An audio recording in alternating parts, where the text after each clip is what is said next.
All right, let's say that you have this feeling, this burning desire in your heart of wanting more in your life or wanting something more of, or maybe a change. But also on the flip side, you feel a sense of guilt about it because you realize that your life is pretty good, that you are very blessed and you're fortunate. And just the very idea of wanting more feels like you're being ungrateful, that you're being greedy.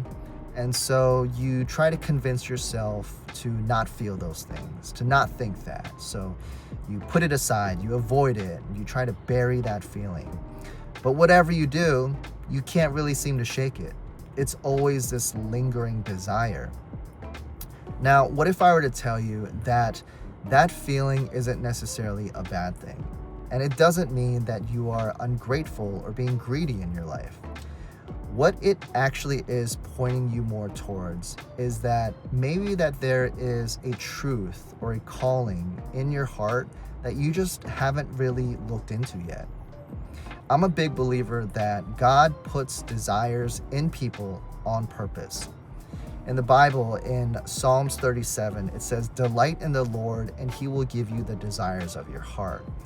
Now, that doesn't necessarily mean to just go out there and chase whatever you feel like. It doesn't mean, just because you want more money to chase money or chase fame or chase material things.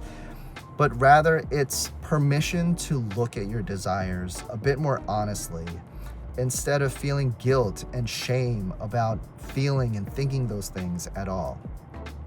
So here is where the shift comes in. The next time that feeling shows up, don't try to ignore it and convince yourself out of it.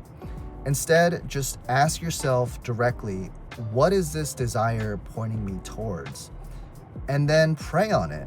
Bring that question up to God honestly, instead of pretending that you don't think and feel these things.